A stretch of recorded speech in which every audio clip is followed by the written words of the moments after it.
పరిశుద్ధం లేకుండా, అందుకని దేవుడు కార్యం చేయాలి, మనం కూడా బాగా ఆలోచిద్దాం. తిమోతి గారికి తీతుతో మాట్లాడుతున్నాడు పౌలు గారు.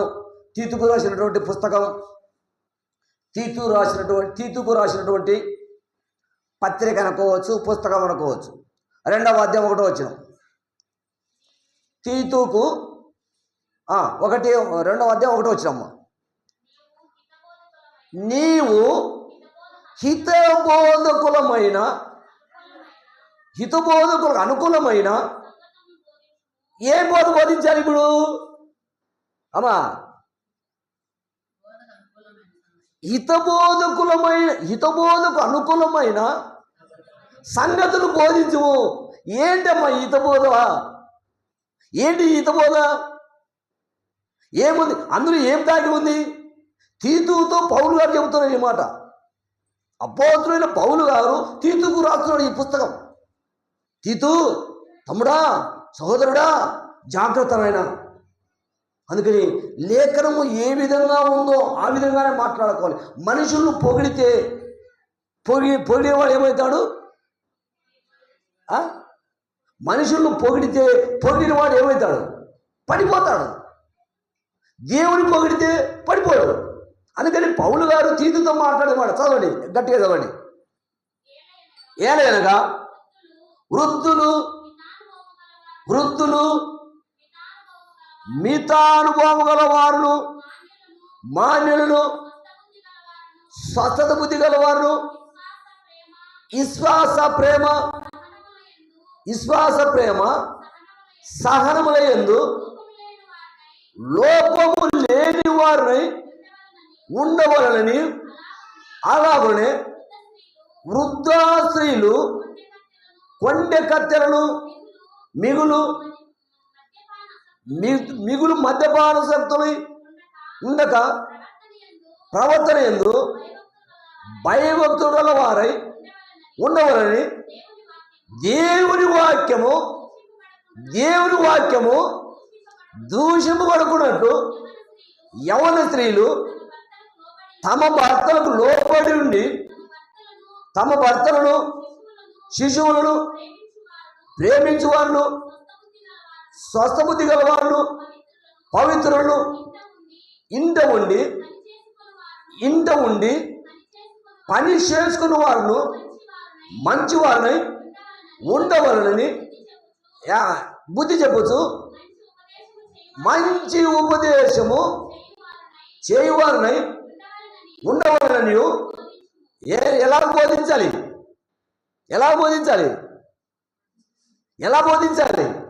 బోధ అంటే ఎలా బోధించాలి? ఏమట్లా? మంచి ఉపదేశం పెట్టుకున్నాం, కళాత్మను పోగొడతాము, శారమ్మను పోగొడతాం, సత్యాత్మను పోగొడతాం, పరిమళమ్మను పోగొడతాం, సూర్యమ్మను పోగొడతాం, నిరమలమ్మను పోగొడతాం, రాణమ్మను పోగొడతాం. దేనికి దాని పోగొడితే దేనికి సాదృశ్యమవుతాము? మరి మనందరినీ వాక్యము ఖండించినప్పుడు మన వాక్యము ద్వారా ఖండించుకుంటే ఎలా ఉంటుంది? ఇప్పుడు వాక్యము ద్వారా ఖండించుకున్నాం అనుకోండి, ఎలా ఉంటుంది మన మనస్తత్వం, మన ఆలోచన ఎలా ఉంటుంది? అమ్మా జాగ్రత్త, నువ్వు రోజుకు 3 సార్లు ప్రార్థన చేయి, రోజుకు 3 సార్లు భోజనం చేస్తున్నావు, రోజుకు ఎన్నిసార్లు గాలి పీల్చుకుంటున్నావు, దయచేసి నువ్వు ప్రార్థన చేయి, నువ్వు బాగా పాట పాడుకో, నువ్వు బాగా ప్రార్థన కండిషన్ చెప్పామనుకోండి, ఎవరింటారు? కానీ పౌలు గారు తీతుతో మాట్లాడుతున్నాడు. పౌలు గారు తీతుతో చెబుతున్నాడు, వృద్ధులు స్త్రీలు ఎలా ఉన్నారంట? ఆ వృద్ధ స్త్రీలు ఎలా? చాలా మంది వృద్ధాగా ఉన్నాం. మనం వృద్ధాగా ఉన్నాం, వేస్ట్గా ఉన్నాం. చాలామంది వేస్ట్గా ఉన్నటువంటి వారికి ఏం కావాలి? ఇప్పుడు ఏం చేయాలి? ఇప్పుడు తీతు గారు ఏం చేయాలి సంఘంలో? దయచేసి ఆ ప్రాంతం మీరు చూశారనుకోండి, ఎప్పుడైనా సంఘం అంతా కూడా వెళ్ళచ్చు. అది బోలమంచిన ప్రాంతం అడవిలో ఉంది. ఎప్పుడు సేవ లేదు ఆ ఊరిలో. అడవిలో ఉంది, చుట్టూ కొండలు. ఆ పిల్లలకు ఆ పెద్దలు ఎప్పుడు స్నానం చేస్తారు పాపం. అటువంటి ప్రాంతంలోకి వెళ్ళి సువార్త చేయాలి. బాగా గజిటెడ్ ఆఫీసర్గా ఉండి, బాగా నీట్గా ఉండి, ఇల్లు శుభ్రతగా ఉండి, ఇల్లు బాగున్నటువంటి వారికి వెళ్ళి చేడు కంటే అటువంటి ప్రాంతాలను రక్షించాలి. యామయ్య అనే ఆయన ఉన్నాడు, ఆయన భార్య ఉంది. ఆయన భార్య టీ ఇస్తుంది అంటే అనుకోని రీతిగా చక్కెర ఎక్కువ వేస్తుంది, అనుకున్న రీతి ఎక్కువ వేస్తుంది, ఇంత గ్లాసుకి ఇస్తుంది. తాగాల పారేయాల, తాగితే బాడీ పాడవుతుంది, తాగకపోతే ఆ మనసు పాడవుతుంది, తాగకపోతే అది బాధపడుతుంది, తాగితే బాడీ పాడవుతుంది. కానీ యేసుక్రీస్తు నామములో అక్కడ ఇచ్చింది పుచ్చుకో. ఆ కుటుంబం సంతోషించాలంటే పుచ్చుకోవాలి, ఆ కుటుంబం బాగుండే పుచ్చుకోవాలి. అందుకని పౌలు గారి యొక్క ఆశ, పౌలు గారి యొక్క గోలు, పౌలు గారి యొక్క మాటలు ఏం మాట్లాడుతున్నాడు? 3వ వచనం, మళ్ళీ 3వ వచనం, 2వ అధ్యాయం 3వ వచనం. అలాగునే వృద్ధ స్త్రీలు ఈ ఏంటి వృద్ధ, ఏంటి కొండె, ఏంటి కత్తెర, ఏంటి కత్తెర, ఏంటి వృద్ధ, ఏంటి వృద్ధ, ఎవరు వృద్ధ అమ్మా? అంటే ఏంటి వృద్ధ అంటే ఏమిటి? వయసు ఓకే, వాళ్ళే వృద్ధ అనేది. ఏముంది? ఏం పని లేదు, ఏమి లేదు, ముళ్ళే చెప్పుకుంటూ ఉంటారు. మీ ఇంటి గురించి ముడేస్తారు, మా ఇంటి గురించి ముడేస్తారు, మీ మీ మీ ఇంటి గురించి ముడేస్తారు. కత్తెర ఏం చేస్తుంది? కట్ చేస్తుంది, అంటే గుడ్డను తెంపుతుంది. అది అందుకని ఈ ఒక వృద్ధాశ్రీలు మీ ఇంటి గురించి కానీ, మా ఇంటి గురించి కానీ, వాళ్ళ ఇంటి గురించి కానీ, వాళ్ళ ఇంటి గురించి కానీ ఇలా చేస్తూ ఉన్నారని అటువంటి వారికి ఇలా చెప్పు. అటువంటి వారికి ఏం చేయాలి? చదువు నెక్స్ట్. మిగుల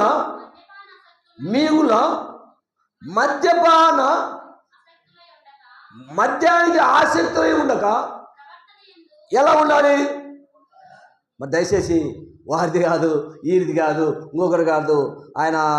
ఈయన ఎవరంటే వేంపల్లి కుమార్ అన్నాడు, మీరు పెళ్ళిళ్ళు చేస్తే మందు తేవా అన్నాడు. నువ్వు నీ కొడుకో కూతురుకో ఎవరికో నువ్వు పెళ్ళి చేస్తావు కదా, మన వచ్చి అంటున్నాడు. ఏదో వాళ్ళు ఎగరడాలు బగరడాలు అన్నీ చూసిన తర్వాత నువ్వు పెళ్ళి చేస్తా, మీ పిల్లలకు మందు తేవా అన్నాడు. నేను తేన మందు, నేను తేవాలొద్దా? తేకపోతే అడుగుతారు, వచ్చిన వాళ్ళు తినరు. మందు వారికి తెచ్చేదానికన్నా నేను తాగేది బెస్ట్ అన్న. ఇప్పుడు మందు ఎవరికో తెచ్చి ఇవ్వడం నేను తాగేది బెస్ట్ అయ్యా, నేను తెస్తా, నేను తాగుతా ఫస్ట్ అన్న. ఏం మాట్లాడతాను నేను? ఎవరితో మాట్లాడతాను అసలు? ఇవి మాట్లాడాల్సిందే నువ్వు. నాకు తెలియదయ్యా. మరి అందుకని ఇలాంటి మద్యపాన శక్తులు ఉన్నాయి. మద్యములో వచ్చేదాని మద్యములో పుట్టే పానాన్ని మద్య నిషేధం. అది మధ్యలో వచ్చింది కాబట్టి మద్యపాన శక్తులు ఉన్నారు. ఎక్కడ ఉన్నారట? తీతు గారు ఏ సంఘంలో నిలబడ్డాడో, తీతు గారు ఏ సంఘంలో వాక్యం చెబుతున్నాడో, తీతు గారు ఏ సంఘానికి పౌలు గారు పంపాడో, తీతు గారిని ఒక సంఘాన్ని పంపాడు. ఆ సంఘంలో ఉన్న యొక్క పరిస్థితులు కనుగొన్నాడు. ఎవరు? పౌలు గారు.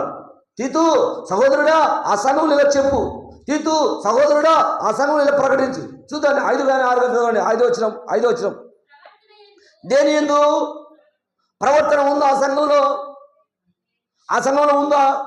నేను కఠినంగా చెప్పేది కాదు, అక్కడున్న మాటలే. నేను కఠినంగా ఎప్పుడు మాట్లాడలేదు, వాక్యానుసారంగా మాట్లాడతా. ప్రవర్తన ఎందు భయము ఉండాలి. ఉత్తభక్తి ఉంటే అమ్మా, ఉత్తభక్తి ఉంది ఏమన్నా పలిచదా? భయం ఎందుకు? భక్తి ఉంటే భయం ఎందుకు ఉండడానికి? భక్తి ఉందిగా. 500 నోటు ఉంది, చిల్లర ఎందుకు? చిల్లర లేకపోతే తిరగలేవు. 500 నోటు పెట్టి బతుకుతావా? ఎక్కిన తర్వాత చిల్లర ఎవరు ఇవ్వాలి? నువ్వన్న ఇవ్వాలి, కండక్టర్ ఇవ్వాలి. అందుకని భక్తి ఉంటే మాత్రం సరిపోదు, బియ్యం ఉంటే మాత్రం సరిపోదు. బియ్యం వండితేనే అన్నమైంది.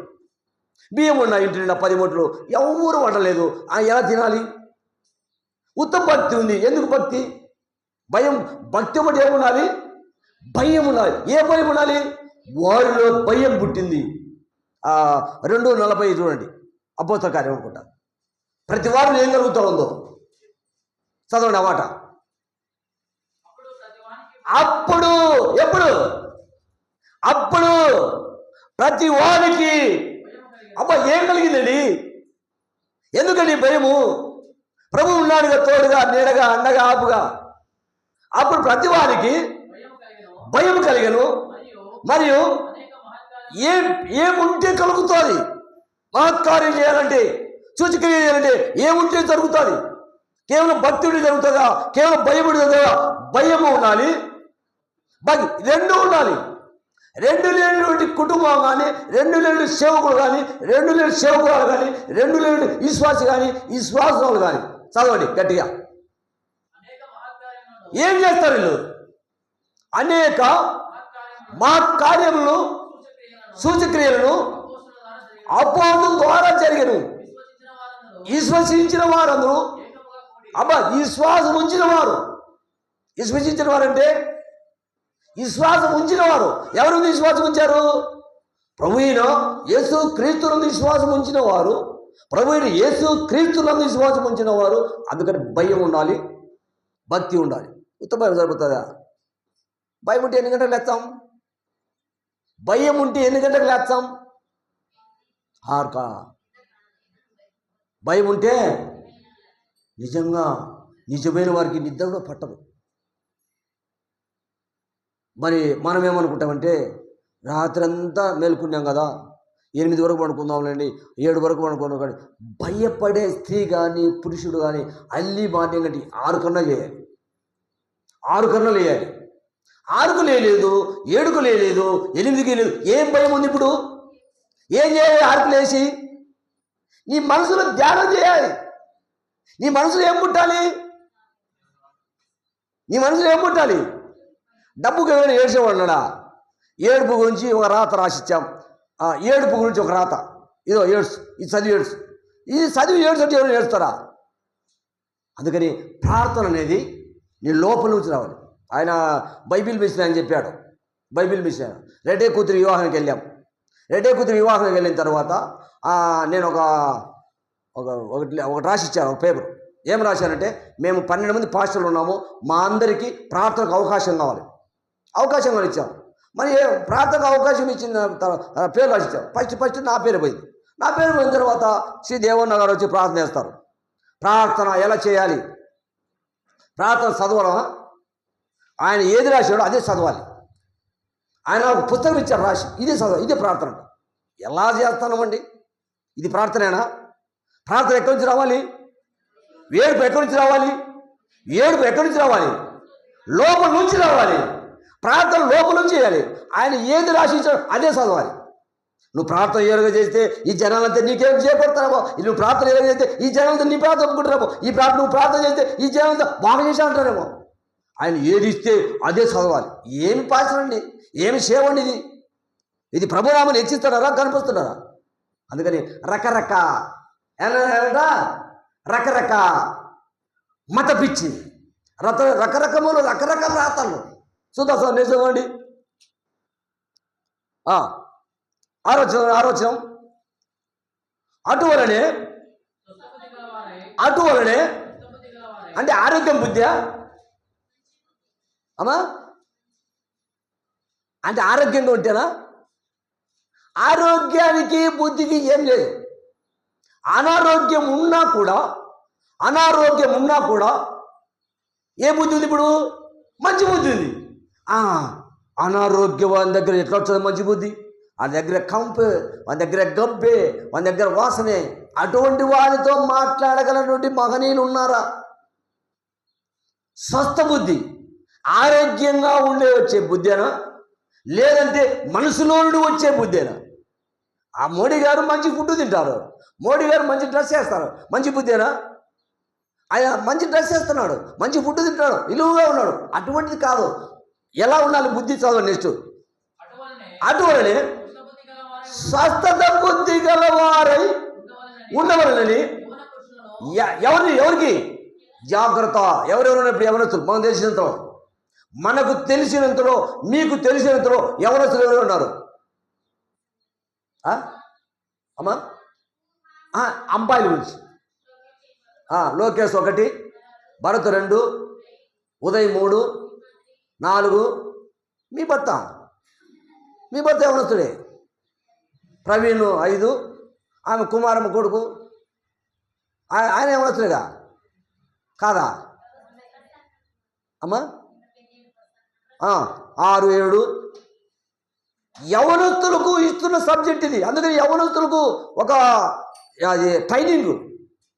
ట్రైనింగ్ ఇస్తున్నాం. యవనస్తులకు ఊరికనే కాదు, యవనస్తులు పడిపోకుండా ఉండాలని ఏం చేయాలి వాళ్ళు పడిపోకుండా ఏం చేయాలి వాక్యం చెప్పాలి. నేను ఇప్పుడు క్లాస్మేట్, ఎవరు లోకేష్, నేను ఒక క్లాస్మేట్, నేను అంతో ఎంతో బోధిస్తాగా, ఆయనకు నాకేంటి, నేనేమనుకోవాలి, నేను ఆయన దగ్గర కూర్చోవాలా, నేను ఏదో మెసేజ్ ఇచ్చేవాడి, నేను ఈ ప్రాంతంలో ఉంటా అని గర్వం అనేది ఉండకూడదు. నేను ఆయన క్లాసే, రేపు నెక్స్ట్ జరగబోయే క్లాసులో నేను కూడా కూర్చుంటా. ఎవరైనా అవకాశం ఇస్తే మాట్లాడు, లేదు ఎవరైనా మాట్లాడి వింటా ఉంటా, వీలైతే అడుగుతా, బ్రదర్ అది కాదు బ్రదర్ అది కాదు బ్రదర్, ఇలా ఉంది మన ప్రభు ఇలా నేను చెప్పే రాత్రి ఒకటే మాట. ఇంకొక ఆయన విజయ్ కుమార్, ఆయన రేపు అప్లికేషన్ తీసుకొస్తా అన్నాడు. ఓకే, మంచిది. నా యొక్క ఇష్టాలు ఏంటంటే వాళ్ళు మొదలుపెట్టి నుంచి అయిపోయేంతవరకు హల్లెలూయా అంటే నేను రానన్నా, నేను రాను, నాతో పాటు మనసు కూడా తీసుకురాను. నాకు ఆ పదం ఇష్టం లేదు. ఆ పదం ఎక్కడ మాట్లాడరు? ఇప్పుడు తీతు గారు మాట్లాడరా, పౌలు గారు మాట్లాడరా? పౌలు గారు తీతు గారు మాట్లాడరమ్మా. చూడండి మీరు, అది ఎక్కడిది ఆ పదము? ఆ పదం ఎప్పుడు అనమన్నాడు? ప్రభు అన్నాడా, పౌలు అన్నాడా, శిష్యులు అన్నారా? ఈరోజు ఎవరు అన్నారు? మీరు చదవండి. కాబట్టి ఇప్పుడు నేను చెప్పాను, అపోస్తలుల గారు 2:40 కానీ, అపోస్తలుల గారు 22 కానీ, అపోస్తలుల గారు 3వ అధ్యాయం కానీ, అపోస్తలుల గారు 6వ ఎక్కడైనా అన్నారా? అనలా. అది ఎవరు మెడిసిన్ చేస్తున్నారు? ఎవరు కలుపుతున్నారు? మనమే. నువ్వు అల్లేలు అంటే నేను అల్లేలు. ఎవరు స్తుతించేది? అమ్మ ఏమో స్తుతించేదిగా. నువ్వు అల్లేలు ఏంటి, నేను మధ్యలో బాటలా. నెక్స్ట్ చదవండి, ఇక్కడ తీతులు ఉన్నాం. యవనస్తుల గురించి ఉంది. యవనస్తుల గురించి, యవన పురుషుడు హెచ్చరించు, పరపక్షముందు వాడు మనను కూర్చి చెడు మాట ఏది చెప్పనేనక సిగ్గుపడినట్లు అన్నిటి యందు ఎవరిని, జాగ్రత్త సుమా, స్త్రీలు కానీ పురుషులు కానీ ఎవరు సెలెక్ట్ చేసుకోవాలి. ఎవరు బట్టలు ఎవరు వేస్తున్నారు? ఎవరు బట్టలు ఎవరు వేస్తున్నారు? మాట్లాడదు. మీ అమ్మ మీకు బట్టలు వేసిందా? మీ అమ్మ మీకు బట్టలు వేసిందా? బట్టలు ఇప్పుడు ఎవరు బట్టలు ధరించుకున్నప్పుడు ఎవరిని వాళ్ళు ఏం చేయాలి? అక్కడంటే వాక్యం, నీ బట్టలు ఇప్పుడు నీకు వేయాల్సిన అవసరం లేదు, నా బట్టలు నాకు వేయాల్సిన అవసరం లేదు. నాకు నా తల్లిదండ్రులు ఒకప్పుడు వేసింటారు, నాకు వయసు వచ్చిన తర్వాత నన్ను నేనేం చేసుకోవాలి? నా బట్టలు నేను ధరిస్తున్నా, నా ఆహారం నేను తింటున్నా, నా యొక్క వాతావరణం సంపాదించుకున్నా, నా యొక్క ఖర్చుని సంపాదించుకుంటున్నా. అటువంటి నేను అందుకని మాట్లాడుతున్నాడు. యవన పురుషులు ఏం చేయాలి? హెచ్చరించాలి. ఎలా హెచ్చరించాలి? బ్రదర్ వందనాలు బ్రదర్, బాగున్నా బ్రదర్, సరే మంచిది బ్రదర్. మనం పరిచర్య పరిస్థితులు వెళ్ళాలి, పరిచర్య పరిస్థితులు అడగాలి, పరిచర్య చేసుకోవాలి. పరిచర్య చేసుకుంటూ ఉన్నప్పుడు ఏదో ఒక రోజు మనకు అనుకూలమవుతాడు. డైరెక్ట్గా వెళ్ళి అయ్యా వాక్యం చెబుతాయ్యా అంటే ఎలా ఉంటుంది? వింటాడమ్మా? డైరెక్ట్గా వెళ్ళి వాక్యం వింటాడా? కొత్త వాడికైతే, ఒకవేళ పాత వాళ్ళైతే అన్నా పర్వాలేదు, కానీ కొత్త వారికైతే పరిచర్య లేకుండా, వాళ్ళతో సహవాసం లేకుండా వాక్యం చెప్పలేము. ఇప్పుడు మేము వాడితో సహవాసం ఉన్నాం కాబట్టి ఎలమారి పిల్ల వాళ్ళు ఎవరదయ్యా మీరే రండి అంటున్నారు. చాలామంది సహవాసం చూశారు, చాలామంది సహవాసం చేశారు, కానీ ఎవరొద్దయ్యా మీరే వచ్చండి అయ్యా, మేము తాళం వేసాం. ఎవరది పడి వెళ్ళిపడి తాళం వేసారంట. ఎవరు? రెడ్డి వచ్చి, మీరేది ఇలా గొడవ పడుతున్నారు, ఎవరది పడి వెళ్ళిపడి, ఎవరు మీది, ఎక్కడ మీది, ఎందుకు వచ్చారు మీరు, రకరకాలు వస్తున్నారు, వద్దుపడి వెళ్ళిపడి. వాళ్ళు ఎవరైతే వచ్చారో వాళ్ళే వచ్చారు పండి. మరి ఆయన ఫోన్ చేశారు, అయ్యా మీరే పోవాలంట. మీరు పోతారా? మేమే ఆడిపోతాం స్వామి. ఓయమ్మ దేవుడా మాతో అవుతాయా? ఏమీ మాతో కాదు. అయ్యేదేంటి మనతో కాదు ఏమైనా ఉందా? అమ్మా దీపక్క, మనతో కాదు ఏదైనా ఉందా? దేవుడు వాక్యంలో కాదు ఏదైనా ఉందా? ఒకవేళ మీరు వైద్యం చేస్తారు, వైద్యం అయితే మాతో కాదు. ఎందుకంటే దేవుని వాక్యం అయితే చదివాము, విన్నాము. ఏ వాక్యం చెప్పారు? అక్కడికి వెళ్ళి నువ్వు ఏదైతే విన్నావో, ఏదైతే చదివావో వద్దులేండి. హేజ్కేల్ 6వ అధ్యాయం చెప్పొద్దులేండి. హేజ్కేల్ గ్రంథం 6వ అధ్యాయం చెప్పొద్దు. ఇప్పుడు ఏది తిన్నావు? తీతు 2వ అధ్యాయం, తీతు 2వ అధ్యాయం విన్నాము, చదివాం. ఈ మాట చాలు. ఏదైతే విన్నావో, ఏదైతే చదివావు అని చెప్పాలి. చదవ నెక్స్ట్. యవన పురుషులు,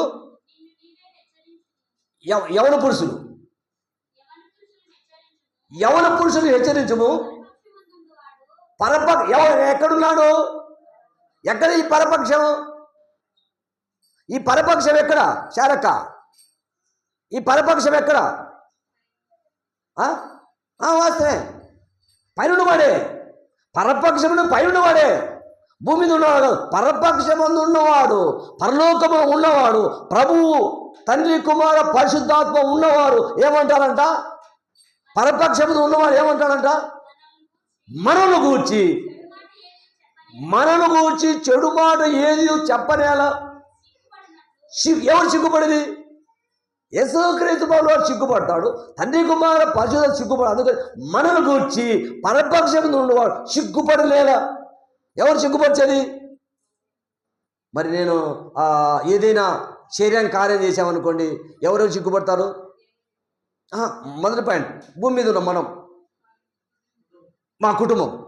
మా ఆయన జైలు చేశారట, మా ఆయన కొట్టినారట, మా ఆయన తిట్టినారట. ఈయనేం చేశాడో ఇది ఆలోచిస్తారా? నా కుటుంబీకులు ఆలోచించరు, నన్ను ఆలోచిస్తారు. కానీ ఏం చేశాడో, అక్కడ ఏం చేసి అది ఆలోచించరు. అక్కడ జరిగింది ఆలోచించరు, కానీ నన్ను ఆలోచిస్తారు. ఏం చేసినాడో, ఎందుకు జైలు చేసినారో, ఎంతగా కొట్టినారో, ఎంతగా తిరిగి. అందుకు పరపక్షం ఉన్నవాడు ఎంత బాధపడాలి? నువ్వు భూమి మీద కుమార్తెవు బాధపడితే, భూమి మీద భార్యవు బాధపడితే, భూమి మీద కుమారుడు బాధపడితే, పరపక్షంలో వాడు ఎంత బాధపడాలి? నన్ను గురించి నా కుటుంబం బాధపడుతుంది, నన్ను గురించి సంఘం బాధపడదు. పరపక్షంలో వాడు బాధపడితే చదవండి ఆ మాట. పరపక్షం ఉన్నవాడు మనను గూర్చి చెడు మాట ఏది చెప్పనేరక సిగ్గుపడినట్టు అన్నిటి యందు నిన్ను నీవే సత్కార విషయమై దేనమ్మా మాదిరిగా కనబరుచుకొనుము. నీ ఉపదేశము ఎలా ఉండాలి? నా ఉపదేశం ఎలా ఉండాలి? పరిమళమును పొగడకూడదు, నినములమును పొగడకూడదు, రాణ్యమ్మను పొగడకూడదు, ఈ కలవతెమ్మను పొగడకూడదు, శారమ్మ. నా ఉపదేశం ఎలా ఉండాలి? మరి ఒకవేళ అలా ఉన్నట్లయితే ఎవరిని పొగడాలి? యేసుక్రీస్తును పొగడాలి. యేసయ్య బాగా కానుకిచ్చారు ప్రభువా, ప్రభుయ్య గారు బాగా కానుకిచ్చారు ప్రభువా, పుల్లయ్య గారు బాగా కానుకిచ్చారు. పొగడాల్సింది ఎవరిని? యేసుక్రీస్తును పొగడాలి. అందుకని పరపక్షం ఉన్నవాడు ఏం చేస్తున్నాడు? ఇప్పుడు అక్కడ ఏం చేస్తున్నాడు? చదవండి ఆ మాట. పరపక్షం ఉన్నవాడు మనను గూర్చి ఎవరు చెప్పకూడదు? నా బిడ్డ లోకేష్ గారు ఉన్నారు, ఆయన అనాలి. ఎవరు? యేసుక్రీస్తు అనాలి. నా బిడ్డ భరత్ ఉన్నాడు, నా బిడ్డ సింహాద్రి ఉన్నాడు, నా బిడ్డ శారా ఉంది, నా బిడ్డ సత్యావతి ఉంది, నా బిడ్డ కళావతి ఉంది, నా బిడ్డ నిర్మలమ్మ ఉంది, నా బిడ్డ రాణ్యమ్మ. పరపక్షం ఉన్నవాడు ఏ మాట చెప్పకూడదు? నిన్ను గురించి, నన్ను గురించి ఏ మాట చెప్పకూడదు. అక్కడికి వెళ్ళండి వాక్యం నీకు మళ్ళీ. చెడు మాట ఏది చెప్పనేరక సిగ్గుపడినట్లు అన్నిటి యందు నిన్ను నీవే సత్కార విషయంలో మాదిరిగా కనబరుచుకొనుము. నీ ఉపదేశము ఎలా ఉండాలి? ఉపదేశం ఏంటి? మోసం. ఎవరి మోసం? పెద్దలు మరి వింటున్నారో లేదో మరి. పురుషులు జాగ్రత్తగా వాక్యం. ఈ ఉపదేశము మోసము లేనిది. మోసము గల ఉపదేశం ఎవరిది? అపవాది ఉపదేశం. కరెక్ట్ చెప్పారు. అపవాది ఉపదేశం ఉండకూడదు. అపవాది ఉపదేశం ఉండకుండా ఉండాలంటే ఏం చేయాలి? తీసేద్దామా? ఎలా తీద్దాం? అపవాది ఉపదేశం ఉండకుండా ఉండాలంటే ఏం కావాలి అమ్మా? అపవాది ఉపదేశం అది. ఆ ఉపదేశం ఎవరిది? అందుకని తీతుతో పౌలు గారు ఈ మాట చెబుతున్నాడు. భయం ఉండాలి, భక్తి ఉంది, కానీ వారికి కూడా భయం ఉంది. ఎవరికి? అర్తిమీదేవి మహాదేవి గుడి కట్టించిన వారికి. అర్తిమీదేవి మహాదేవి గుడి కట్టించే వారికి కూడా భయం ఉంది. కానీ ఏముంది వాళ్ళకు? తెలియబడి భక్తి. తెలుసు భక్తి ఏముంది? తెలీదు. ఏం తెలీదు? దీన్ని ఏం నమ్మాలి, దీన్ని ఏం పూజించాలి, దీన్ని అది తెలుసు అంతే. నిజదేవుడికి తెలీదు. నిజదేవుడికి తెలియనప్పుడు నిజదేవుడి గురించి పౌలు గారు బోధించారు. చదవండి నెక్స్ట్. ఇది మూతయాకండి. మోసం లేనిది గాను, మాన్యమైనది గాను, నిరక్షాపరమైన హితవాక్యంతో కూడినది గాను ఉండవలను. దాసులైన వారు అన్ని విషయములందు మన రక్షకుడుకు దేవుని ఉపదేశమును అలంకరించినట్టు తమ యజమానులకు ఎదురు మాట చెప్పక, ఏమీ అపహరింపక, సంపూర్ణమైన మంచి నమ్మకమును చాలమ్మా. మరి ఆయన గారు అన్నారు ఒక మాట, వివాహంలో ఉన్నవారు. ఎవరండి? విజయకిషోర్ గారు. దాని గురించి ఒక మాట మీరు విన్నారా? ఎవరున్నారు చెప్పండి ఒక మాట. ఏమన్నాడు? మంచి పాట చెట్టు కొట్టుకునేదా? ఇప్పుడు సేవకుడు అంటే ప్రత్యేకంగా ఉండాలన్నా? అక్కడ రాయబడి మాట ఏమన్నా చదువు మా మాట మళ్ళీ కాదు. ఇప్పుడు మీరు చదివిన మాటే. దాసులైన వారు అన్ని విషయములందు మన రక్షకుడుకు దేవుని ఉపదేశమును అలంకరించినట్టు తమ యజమానులకు ఎదురు మాట చెప్పక, ఏమి అపహరింపక, సంపూర్ణమైన మంచి నమ్మకమును ఇప్పుడు ఏ నమ్మకం కనపరచాలి? ఏం కనపరచాలి? మరి ఆయన గారు అన్నారు ఒక మాట, మీరు విన్నారు లేదో? విన్నారు. ఏం విన్నారు? అందరికీ అనుకూలము, కానీ అందరితో. మరి ప్రార్థన అంటే ప్రత్యేకంగా ఉండాలమ్మా. అవును, వాళ్ళు టీ తాగారు ఇక్కడ, ఆ గ్లాసు నేను తీసుకున్నా. అయ్యో ఇవ్వండి, అయ్యో నీవు గ్లాసు తీసుకుంటావా అని ఆ అబ్బాయి శివ వచ్చి పరిగెత్తి ఆ అబ్బాయి తీసుకున్నాడు. భయం ఎందుకు? ప్రభుత్వం భయపడ్డారా? ఎందుకు భయపడాలి? మనం ఎవరము? ఆయన సహోదరులు. ఆయనకు భయపడాలి. మీకు మేము కాదు భయపడాలి, ఆయనకు భయపడాలి. ఆయనకు భయపడితే ఎవరికి భయపడాలి? ఇప్పుడు అది మెయిన్ పాయింట్. వాళ్ళు టీ తాగారు, ఆ టీ గ్లాసు నేను అడిగాను. మరి ఒక ఆయన ఏమో సేవలో ఉన్నాడు, వాళ్ళతో సేవలో లేరు. వాళ్ళ గ్లాసు అడిగా, అయ్యా దాన్ని బయటేస్తాను. యేసుక్రీస్తు ప్రభువుల వారు శిష్యుల పాదాలు ఎందుకు అడిగాడు? ఇలాంటి కార్యాలను నువ్వు తగ్గింపులో ఉండాలని, ఇలాంటి కార్యాలు నువ్వు వంగి పని చేయాలని ఆయన పాదాలు కలిగాడు. నేనేం చేయాలి? కనీసం గ్లాసు కూడా తీసుకోలేకపోతే. ఆయన పాదాలు కలిగినప్పుడు నేను ఎక్కడైనా యోగంలో కానీ ఎక్కడైనా కార్యక్రమంలో ఇస్తలు ఎత్తలేకపోతాను. నేను బాధపడతా. నేను పని చేయాలి. నేను పని చేస్తే ఎవరు బిడ్డలైతా? క్రీస్తు బిడ్డలైతా. క్రీస్తు పని చేశాడు. ఏ పని చేశాడు క్రీస్తు? పాదాలు కలిగాడు. పాదాలు ఎలా ఉంటాయి? పేడ దొక్కింటారు, ఉచ్చ దొక్కింటారు, లెటిన్ దొక్కింటారు, గల దొక్కింటారు. ఏమేమి తొక్కింటారు? పాదాలంటే తల కాదు. పాదాలు తలగా భావిస్తారా? తలకు ఏదో స్లోప్ వేస్తాం, తలకు ఒక ఏదైనా క్రీములు పూస్తాం, పాదాలు పూస్తావా? ఆయన పాదాలే కలిగినప్పుడు మరి తలకు పేరులను పూస్తాం, ఏమేమి పూస్తాం? పాదానికి పూస్తావా? పాదానికి ఏం పూస్తావు? స్నానం పూస్తే సబ్బు పూస్తావు. లేకపోతే అటువంటి పాదాలే కలిగిన ప్రభుయే తగ్గింపులు అంటే నేను ఎంతటేనమ్మా. పిల్లల్లో ఏళ్ళు బీకుతాయి అందరికి. ఆమె ఏమంటుందంటే పిల్లలు ఏమేమి తొక్కాడా? ఏమి తొక్కని పిల్లలందరూ కాళ్ళు ఇచ్చారు. నా ఏళ్ళు పెడుకుని అవును నిజం ఇచ్చారు. కాళ్ళు ఈ చేతులు ఇచ్చారు, కాళ్ళు ఇచ్చారు. మరి ఆమె పదవి కొడుకు, మన సుభాదిన మనవడు, ఈవనిత, వీళ్ళు ముగ్గురు కాళ్ళు ఇట్ట పెడతారు ఏళ్ళు పెరుకని. మరి ప్రభువే పాదాలు కడిగాడు. కానీ పిల్లల యొక్క కాళ్ళు ఏం కాదు. కానీ నేను కూడా సంఘంలో కానీ ఎక్కడ పరిచయలో కానీ పాదాలు కడగలేకపోయినా కనీసం ప్లేట్లను ఎత్తాలి. పాదాలు కడగలేకపోయినా కనీసం టీ గ్లాసులను ఎత్తాలి. ఇది పరిచర్య. నన్ను నేను తగ్గింపులో ఉండాలి. నన్ను నేను తగ్గింపులో హెచ్చించి. అందుకని ప్రభు పాదాలు కడిగినంత మాత్రమే బలహీనుడయ్యాడా? ప్రభు పాదాల కడిగిన పోతే ఇలువ లేకుండా పోయిందా? ఎప్పటికీ బట్టలు ఇలువ ఉండదు. మరి చాలామంది అనుకుంటాం, నువ్వు మంచి బట్టలు వేసుకోవయ్యా, చాలా టక్ టిక్ చేసుకో, ఏట్టుగా అయింది అవన్నీ అడగలే ప్రభు ఏం కోరుకున్నాడు? ప్రభు ఏ బట్టలు వేసుకున్నా ప్రభుకి ఇలువే. మనిషి ఇలువ, మా బట్టలు కాదు. మనిషి ఇలువ. బాగా 2 కేజీలు బంగారం వేసుకొని పోయాము, వెనక కూర్చోవడం ఏం ఫలితం ఉంది? దేవుని వాక్యం ఎక్కడైతే నువ్వు బోధిస్తున్నావో అదే నీ ఇలువ. మరి బట్టలకు దేవుడు ఇలువ ఇవ్వలేదు, మనసుకు ఇలువ. చూడండి చూడండి, కరెంట్ ఏమో ప్రాబ్లం అవుతుంది. అన్ని కార్యములు ఏందో. ఇప్పుడు ఏ కార్యం సంతోషం పెట్టాలి? ఇప్పుడు ఒకసారి వివాహం జరుగుతుంది, అక్కడ వడ్డీసి వెళ్ళారు, ఏం చేయాలి సేవకుడు? వడ్డీసి ఇవ్వబోదా? ఏం సంతోషం పెడతావమ్మా?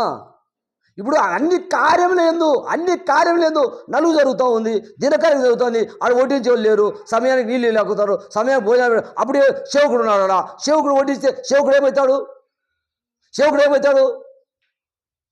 సేవకుడు ఇలువ పోదా? గౌరవం ఉంటుందా? అయిపోయి మంచిగా బోర్డు అందరికి. అందుకని అలా కాదు ప్రభు పని. అండి మొదట మనం చేయాలి. మనం చేస్తే నేర్చుకుంటారు. నన్ను పోలి నడుచుకోండి. ఎవరనే మాట? ఎలా నడుచుకోవాలి? నన్ను పోలి నడుచుకోండి. నేనేం చేయాలి చేయండి, నేనేలా నడిచాలి నడవండి, నేనెలా కొట్టించుకోండి, నేనెలా తిరిగించుకోండి. ఇది క్రీస్తులో నిజ స్వరూపం. క్రీస్తులో నిజ స్వరూపం కనుగొనకుండా క్రీస్తుని నమ్మాను మనం అనుకుంటున్నాము. ఇంకా పాపం అనే పొరలో ఉన్నప్పుడు మనం ఒక పొర అడ్డం ఉంది. ఆ పొర తీస్తే కనిపిస్తుంది. ఏది? వేరుశనగ పొర అడ్డం ఉంది. వేరుశనగ పొర తీస్తే లోపలే ఉన్నాయి, ఇత్తనాలు ఉన్నాయి. ఆ పొర తీయకుండా ఉంటే నీకేం కనిపిస్తుంది? అది లొట్టో ఇత్తనం ఉందో లేదో, ప్లస్ ఆ గింజ బాగుందో లేదు. ఆ పొర తీయాలి. ఆ పొర తీస్తే ఆ ఇత్తనాలు కనిపిస్తాయి. ఆ పొర తీస్తే బియ్యపు గింజ కనిపిస్తుంది. ఆ పొర తీస్తే బియ్యపు గింజ నువ్వు తినచ్చు. ఆ పొర మనం తీయాలి. చూడండి, అన్ని కార్యములు లేదు, వారిని సంతోషపెట్టుము, వారికి లోబడి ఉండవాలని వారిని హెచ్చరించుము. ఏలైనగా సమస్త మనుషులకు రక్షణకరమైన దేవుని కృప ప్రత్యక్షమై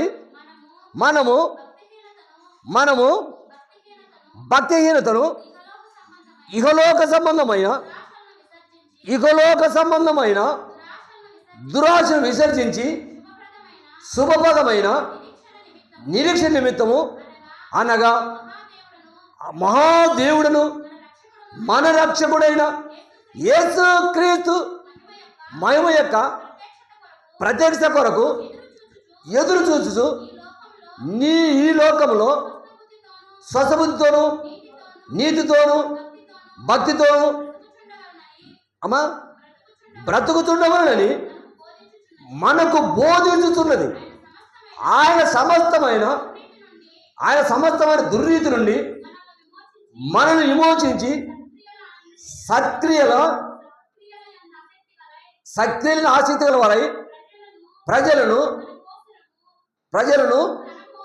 తన కోసము పవిత్రపరచుకొని తన సొత్తుగా చేర్చుకున్నట్టుకు తన్ను తాను అర్పించుకోరు. చాలమ్మా. ఇప్పుడు ఇవన్నీ కావాలంటే ఏం చేయాలి? తీతు గారు అక్కడ ఇవన్నీ వాళ్ళలో ఉన్నాయా? ఆ సంఘంలో? అంటే లేనప్పుడు ఏం చేయాలి? తీతు గారు ఇప్పుడు ఏం చేయాలి? చదవడమ్మా. ఏం చేయాలి తీతు గారు? చదవద్దురండి, ఇవి మాట్లాడండి. తీతు గారు ఇప్పుడు ఏం చేయాలి? ఎలా తెలపాలి?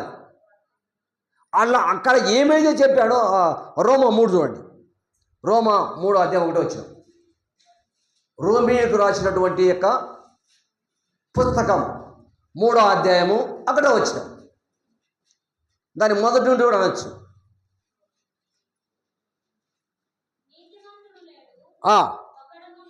నీతిమంతుడు లేడు, ఒకడు లేడు, ఎవడు లేడు ఇప్పుడు గ్రహించవలను ఆ సంఘంలో. అమ్మా, మీరు చదివినటువంటి తీతు గారి పుస్తకంలో గ్రహించేవాడు ఉన్నాడా?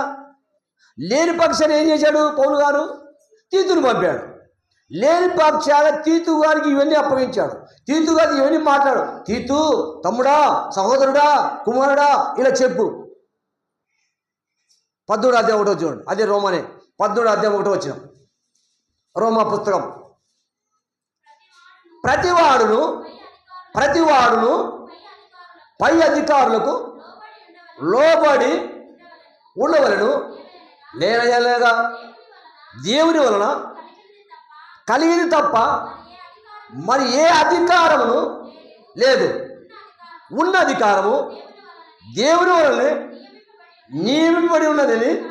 కాబట్టి అధికారమును ఎదిరించువాడు దేవుని నియమమును ఇప్పుడు ఏం ఎదిరిస్తున్నారు? ఆ సంఘములో ఉన్నటువంటి వారికి తీతు గారు ఎలా బోధించమన్నాడో తీతు గారికి చెప్పిన ఆజ్ఞ ప్రకారం తీతు గారు చెప్పాలి. తీతు గారికి ఏదైతే ఇచ్చాడో అదే చెప్పాలి. ఇంకొకటి చేతి ఎలా ఉంటుంది? ఇప్పుడు మనకు ఏదైతే వాక్యం ఉందో అదే చెప్పుకోవాలి. వాక్యం వేరు, సాక్ష్యం వేరు, నీ మాటలు వేరు. నీ మాటలు ఏమున్నాయి? దేవుడు నాకు మేలు చేశాడు, దేవుడు నాకు కార్యం, ఇది చెప్పుకోవచ్చు, అది కాదనలేదు. దేవుడు చేశాడు కాబట్టి చెప్పుకుంటున్నాం. కానీ వాక్యంలో ఉన్నటువంటి వాక్యంగానే అని ప్రతివాడు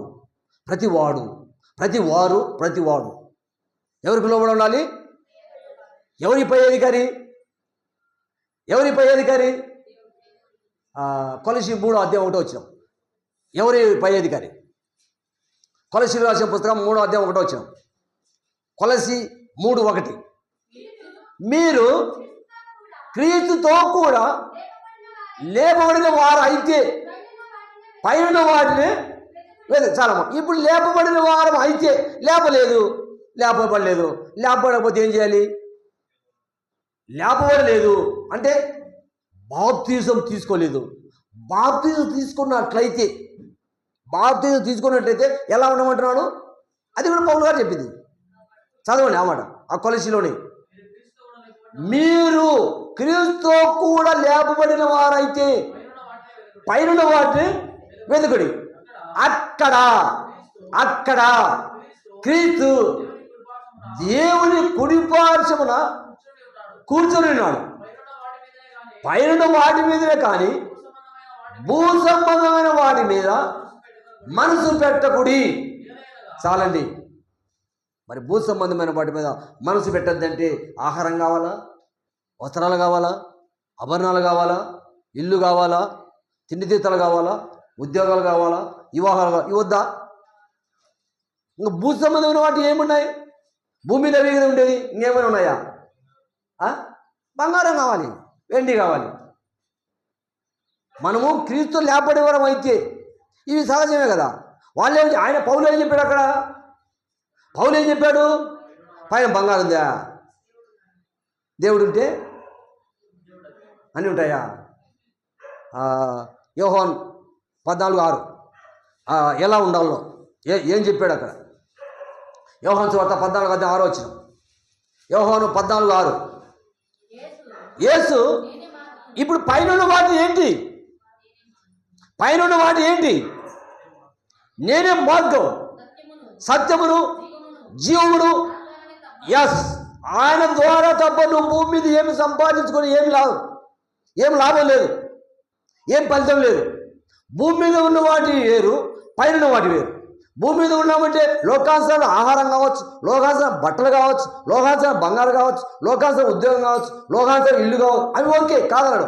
భూ సంబంధం కొన్ని ఉన్నాయి. ఏమున్నాయి? చేయకూడదు ఉన్నాయి, చూడకూడదు ఉన్నాయి, నడవకూడదు ఉన్నాయి. ఇలాంటి వాటికి దూరంగా ఉండవాలి. ఏదైతే చేయకూడదో, ఏదైతే చూడకూడదో, ఏదైతే నడవకూడదో వాటికి దూరంగా ఉండాలి. అందుకని చాలామంది ఈ యొక్క అలంకరణలో ఆబ్సెంట్ అవుతారు. మేము తెగాయించినమయ్యా, మా హృదయాలు ఏమో కానీ మా శరీరాలు కనిపిస్తున్నాయి. మా హృదయాలు ఎట్లున్నాయేమో కానీ మా శరీరం ఎలా కనిపిస్తూ ఉంది? మేము అప్పగించుకున్నాం క్రీస్తుకు, మేము సమర్పించుకున్నాం క్రీస్తుకు, మేము త్యాగం చేస్తాం క్రీస్తుకు. అందుకని భూ సంబంధమైన వాటి మీద మనసు ఉంచగా ఏం చేతుకోవాలా? పైన వాటిని. పైన ఎవరున్నాడట? అందుకు యేసు చెప్పాడు. పైన ఎవరున్నాడు? యేసు చెబుతున్నాడు. అందుకు యేసు చెప్పాడు, నేను భూమి మీద ఉన్నానా?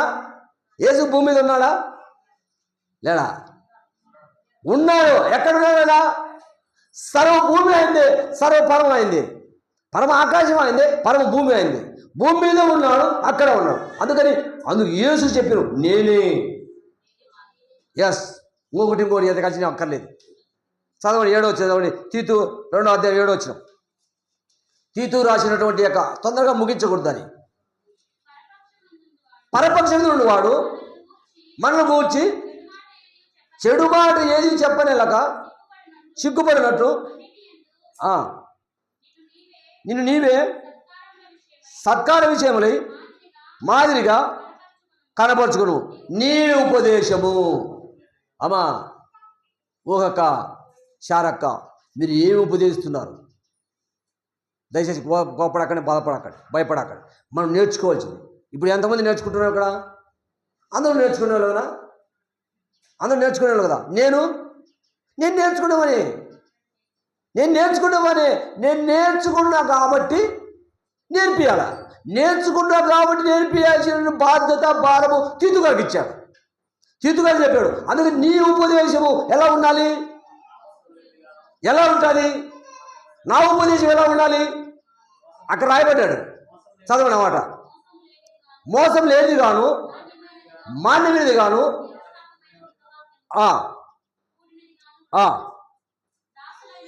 రాజులైన వారు అన్ని విషయములందు మన రక్షకుడుకు దేవుని ఉపదేశమును అలంకరించినట్లు తమ యజమానులకు ఎదురు మాట చెప్పక ఏమీ అపహరింపక సంపూర్ణమైన మంచి నమ్మకమును కనపరచుచు అన్ని కార్యములందు వారిని సంతోషపెట్టుము. మంచిదమ్మా. పరిశుద్ధ గ్రంథంలో ఉన్న మాటలు తీతు గారికి పౌలు గారు ఈ ఆర్డర్ ఇచ్చాడు. తీతు గారికి పౌలు గారు ఈ ఆర్డర్ ఇచ్చారు. తీతు, నువ్వు ఆ సంఘంలోకి వెళ్ళి, ఆ ఊర్లోకి వెళ్ళి, ఆ గ్రామంలోకి వెళ్ళి ఇలా షెడ్ చేయి, ఇలా చెప్పు. ఇలా చెప్పినప్పుడు వినకపోతే ఏం చేయాలి? వినకపోతే ఏం చేయాలి? ఇదే తీతుగా చెప్పాడు. ఒకవేళ దానికి వినకపోతే 1 2 నెక్స్ట్ ఏం చేయాలి? వదిలేసేయి. ఒకసారి చెప్పు, 2 సార్లు చెప్పు, వదిలేసేయి. చెప్పేవాడు ఇంకొకరు ఉన్నారు. ఎవరైనా? యేసు క్రీస్తు చెబుతాడు. ఎలా చెబుతాడు? ఆయన దొంగ వచ్చినట్టు అర్ధరాత్రి వస్తాడు. దొంగ వచ్చినట్టు తెల్లవారుజామున వస్తాడు. ఏ ఉగ్రతతో వస్తాడు, ఏ అపాయకరమైన సమస్యతో వస్తాడు, నీ దగ్గరికి వస్తాడు, అనుకోని రీతిగా వస్తాడు. అందుకని తీతు గారికి ఇచ్చినటువంటి యొక్క మాటను బట్టి మనం కూడా ఈ సంఘంలో కానీ, కుటుంబంలో కానీ, వెళ్ళేటప్పుడు కానీ, నడిచేటప్పుడు కానీ, చూస్తున్నప్పుడు కానీ, మాట్లాడేటప్పుడు కానీ మన ఉపదేశం ఎలా ఉండమన్నాడు?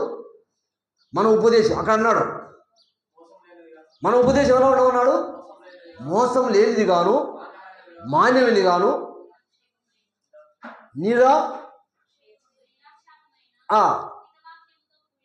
హితవాక్యంతో కూడినది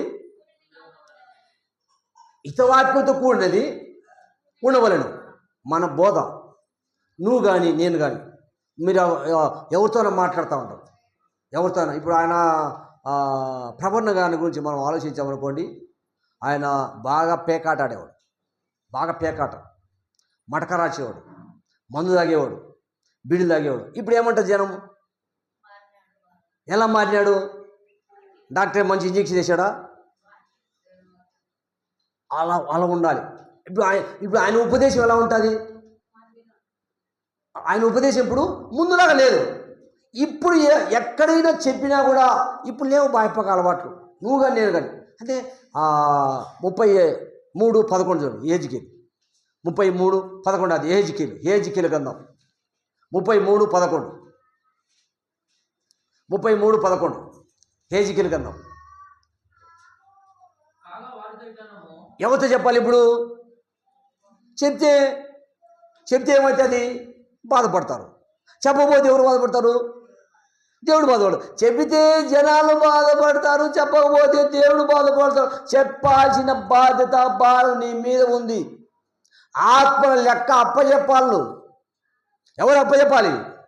మా నాయన అనుకోవచ్చు, మాకేం ఆయన ఉంటే అన్నీ చూసుకుంటారు మందిరంలో అని వాళ్ళు అనుకో. ఆత్మల లెక్క అప్పచెప్పాలి. చదవండి అన్నమాట.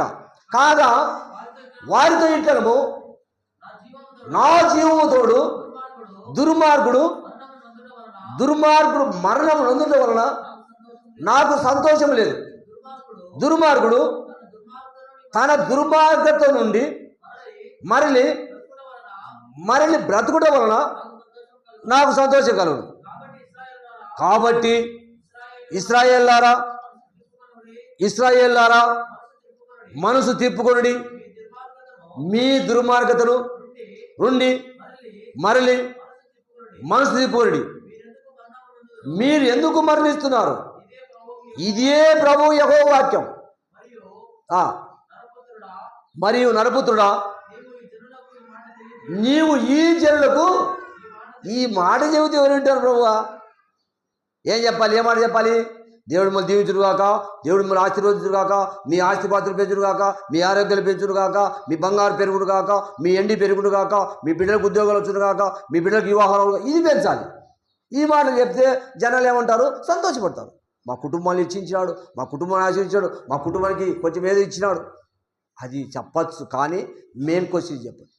దుర్మార్గుడు కూడా మరణం నొందుట నాకు ఇష్టం లేదు. ఇష్టపడతాడా? ప్రభు ఇష్టపడేవాడా? దేవుడు ఇష్టపడేవాడా? వాడు కూడా ఏం కావాలంట? అది. అందుకని నీ బోధ ఎలా ఉండాలి? నీ మాట తీరు ఎట్లా ఉండాలి? నువ్వు నడుస్తావంటే ఎలా ఉంటుంది? నువ్వు ఈదెంబడి వెళ్తావంటే ఎలా ఉంటుంది? నువ్వు నలుగురిలో నువ్వు మాట్లాడితే నీ బోధ ఎలా ఉంటుంది? నిర్మలమ్మ మళ్ళీ నీట్గా మాట్లాడతావు. ఏమో చదువుకునేమో మరి ఆయన బుక్కా గంగిరెడ్డి గారి భార్య చనిపోయింది 10 ఏళ్ళలో, ఇంకా ఎక్కువ అవుతుంది. ఎన్నేళ్ళు అయింది. వాళ్ళ ఇంటికి ఒక ఇంజనీర్ వచ్చాడు. ఆ ఇంజనీర్ మాట్లాడతాడు. నేను గమనించాను. బాగా శుద్ధంగా మాట్లాడతాడు, మాట తీరు. నేను మళ్ళీ పక్కన ఎవరు ఆయన అన్నాను. వాళ్ళ బామాది ఇంజనీర్ అయిన అలా మాట్లాడుతున్నాడు. అందుకని చదువుకున్న వారికి చదువు లేని వారికి కూడా భాష కూడా తేడా ఉంటుంది. చదువుకున్న వారికి చదువు లేని వారికి మర్యాద కూడా తేడా ఉంటుంది. చదువుకున్న వారికి చదువు లేని వారికి జ్ఞానం కూడా తేడా ఉంటుంది. చదువుకున్న వారికి కొంచెం విలువలు తెలుసు, చదువుకున్న వారికి గౌరవం తెలుసు. ఎందుకంటే ఎలా తెలుసు అంటే వాళ్ళు స్కూల్కి వెళ్ళి ఉంటారు, టీచర్లు చెప్పింటారు, అక్కడ బాగా మంచిగా పెంచుంటారు. ఈ చదువురాని వాడు ఏదో మోటుగా ఉండడానికి ఏమో కొంత తెలిసి కొంచెం తెలియకుంటుంది. అందుకని దుర్మార్గుడు కూడా ఏం కాకూడదు. ఏమి దుర్మార్గుడుగా వాని ఫలితం వాందిగా, వాడు సావచ్చుగా, వాని ఫలితం వాందిగా, వాని కూలి వాందిగా, వాడు చేసిన పని కూలి ఇచ్చాడుగా అని అనుకున్నాడు దేవుడు. నువ్వు అనుకోవచ్చు, ఆయన అనుకోడు. నేను అసూయపడచ్చు, నువ్వు అసూయపడచ్చు, ఆయన అసూయపడేవాడు కాదు. వాడు కూడా మరలి ఎక్కడ రావాలి? వాడు కూడా ఎక్కడ రావాలి? యెహోవా నమ్ముకోవాలి, దేవుని నమ్ముకోవాలి. అదే తీతు 2:14 చూడండి. తీతు పుస్తకం 2:14 వచ్చాం. 2:14. ఎస్. ఇప్పుడు దానికి తిరిగి ఏమి సరిపోల్చుకోవచ్చా అమ్మా?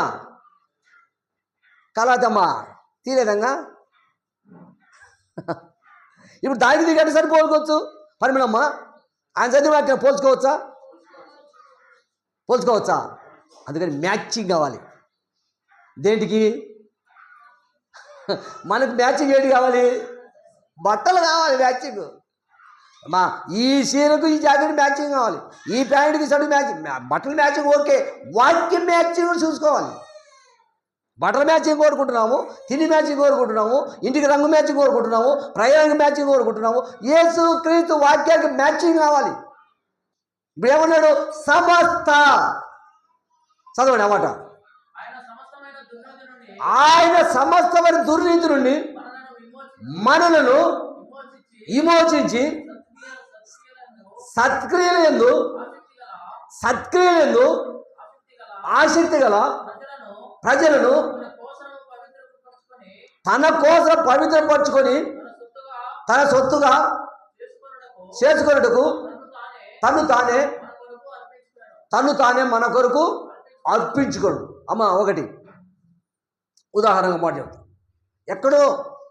ఎక్కడో పొలాల మీద, అడవుల్లో, తోటల్లో దొంగ మేస్తూ ఉంటుంది ఒక కోడె. అది ఇంటికి రాకుండా దానికి మెడకు తాడు లేదు, ముక్కుకు తాడు లేదు, తాటి దగ్గరికి రాదు. అటువంటి వాడిని తీసుకొచ్చి అటువంటి కోడని తెచ్చి దాని ముక్కుకు తాడేసి మెడకు తాడేసి బాగా సేద్యం మరిపిన తర్వాత దాని మెడంతా తన మెడ మీద ఉన్న తోలంతా పోయి వేరే తోలు వచ్చిన తర్వాత అది దేనికి అలవాటు అవుతుందంటే ఈ యొక్క బండి అనే నగలు ఎత్తితే దానికి దూరుతుంది. అవునమ్మా, దానికి ఎందుకు ఎలా దూరుతుంది? అందుకని ఇక్కడ ఉన్న వాక్యాన్ని బట్టి చూస్తే అలాంటి అనుభవం కావాలి. ఇప్పుడు బరువుగా బండి బరువు కదా. ఎప్పుడైతే వ్యవసాయదారుడు ఆ బండి యొక్క కాడి పైకి ఎత్తగానే ఆ ఎద్దు వచ్చి నిలబడుతుంది. అంటే ఎంత అనుభవం వచ్చింది దానికి, ఎంత ఇష్టపడతా ఉంది. బరువు మీద ఇష్టపడాలా. అందుకని ఎక్కడో పొలాల్లోనూ ఆ యొక్క పశువుని తెచ్చి దాని ముక్కుకు మెడకు తాడేసి దానికి మళ్ళీ ఒక తాడేసి ఆ వ్యవసాయదారుడు ఎంత కష్టపడి ఇష్టపడి దాన్ని లెవెల్ చేస్తాడో సాధు చేసిన తర్వాత అది ఎంత బరువు ఈడడానికి కూడా ఇష్టపడుతుంది. అయ్యో బరువే అనుకుంటారా? అందుకే ఆ మాట బట్టి ఏమంటున్నాడు, చదవండి ఆ మాట మళ్ళీ. ఇప్పుడు ఈ దుర్నీతి నుండి మనల్ని విమోచించి సత్క్రియలందు ఆసక్తి గల ప్రజలను తన కోసము వ్యవసాయదారుడు ఎద్దును ఎలా పవిత్రపరుచుకున్నాడో, వ్యవసాయదారుడు ఎలా ఎద్దును సాగు చేసుకుంటున్నాడో. వ్యవసాయం కావాలా ఎద్దు? నువ్వు ఏ పని పెట్టినా ఎద్దు కాదంటదా? నువ్వు ఏ కార్యక్రమం అంటే కాదంటదా? నువ్వు ఏ పని చేయి అది నేను పోనంటదా? అది పోనంటే ఏం చేస్తావు? కొడతాం మళ్ళీ తిడతాడు కూడా, తిడతాడు పాలిస్తాడు. అందుకని సాధన కావాలి. దేంట్లో సాధన కావాలి? వాక్యంలో సాధన కావాలి. వాక్యంలో సాధన అయిన తర్వాత పక్కకు పోరు. ఎవరు కూడా పోరు. ఎవరైతే వాక్యానికి సాధన అయినారో వాళ్ళు పక్కకు ఎన్ని వచ్చినా ఉడుకుతుడుకులు నిలబడతారు. అందుకని ఈ ఎద్దు ఎంత బరువు పెట్టినా ఓకే అంటారు. ఈ ఎద్దు ఎంత బరువు ఎత్తినా పోను అన్నది. దాని శక్తి కొద్ది పోతూ ఉంటుంది. అందుకని ఎక్కడో ఉన్న మనల ఎక్కడో తెలియనటువంటి స్థితిలో ఉన్న మనం ఈరోజు యేసుక్రీస్తు కాడి మోయడానికి, యేసుక్రీస్తు వాక్యం అనే కాడి మోయడానికి మనందరినీ ఏర్పాటు చేశాం. అందుకని ఆ మాట 14 వచ్చాం మళ్ళీ చూడండి. ఆయన సమస్తమైన ఇప్పుడు ఎన్ని దుర్నీతులు ఉన్నాయి? దుర్నీతులు ఎన్ని ఉన్నాయి అమ్మా? అంటే ఎన్నో అంచనా ఒక లెక్కేద్దాం. లెక్క లేదా? సంఖ్య లేదు. ఒకవేళ సంఖ్య పుట్టిద్దాం మన అంచనా సమస్తమైన దుర్నీతి నుండి. అందుకని నేను మీకు దాన్ని పోల్చి చెప్పా. ఎక్కడో పొలాలలో ఆ ఎద్దును తెచ్చేవాడు కాడి మరిపి దాన్ని బరువు ఎత్తున్నాడు. అది కాదనలేదు, పోతా ఉంది, లోబడుతూ ఉంది. దేనికి లోబడింది? వ్యవసాయదారికి లోబడింది. వ్యవసాయదారు ఏ తాడు వేసాడు ఆ తాడుకు లోబడింది.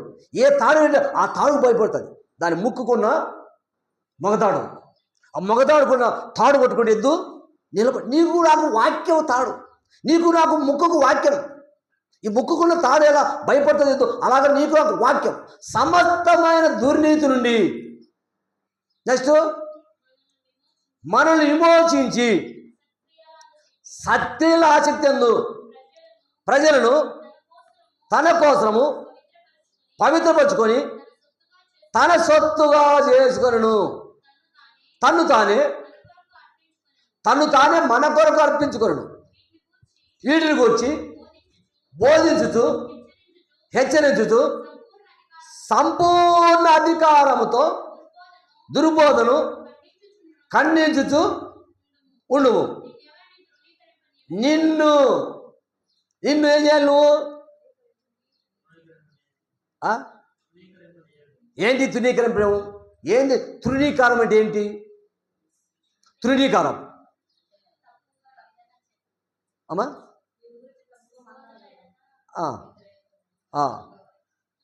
నన్ను గురించి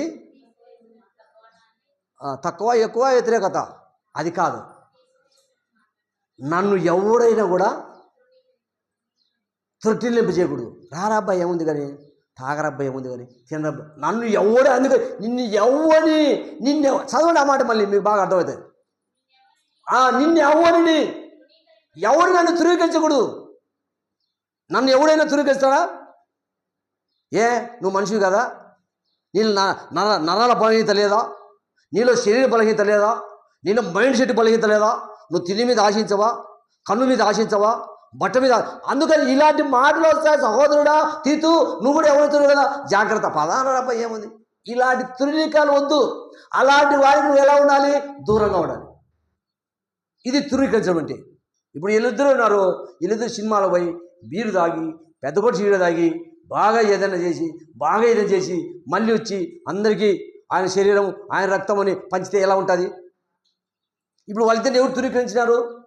ఏదో అబ్బాయి, ఏదో తెలియనుడు, వాడికి దేవుడు తెలుదు, వాడికి దేవుడు అసలు లేదు. అటువంటి వాడి స్నేహం ఉన్నారనుకోని, అటువంటి వానికి లోనయ్యారనుకోని, అటువంటి వాడు సినిమా తీసుకెళ్ళాడు, షేడు దాపాడు, బీరు దాపాడు, బిర్యానీ తినిపించాడు, రాజే ఇచ్చాడు, హాంసే ఇచ్చాడు, ఏమేమీ చేయించాడు. అందుకు తురీకరింపగా నువ్వు జాగ్రత్త చేసుకో. మళ్ళీ వీళ్ళకి జాగ్రత్త చెప్పు. వాళ్ళు జాగ్రత్త చేసుకోవాలి. వాళ్ళు ఏం చేసుకోవాలి ఇప్పుడు? అది ఆ మాట కావాలి. నీవు ఎవరు నిన్ను తురీకరించకూడదు, నిన్ను ఎవరు తప్పుదో తీసుకోకూడదు, నువ్వు తప్పుదో వాళ్ళ ద్వారా పోకూడదు, నువ్వు వాళ్ళతో నీకు సాంగత్యం లేదు. అందుకని తీతు గారితో పౌలు గారు ఈ బోధ చెప్పాడు.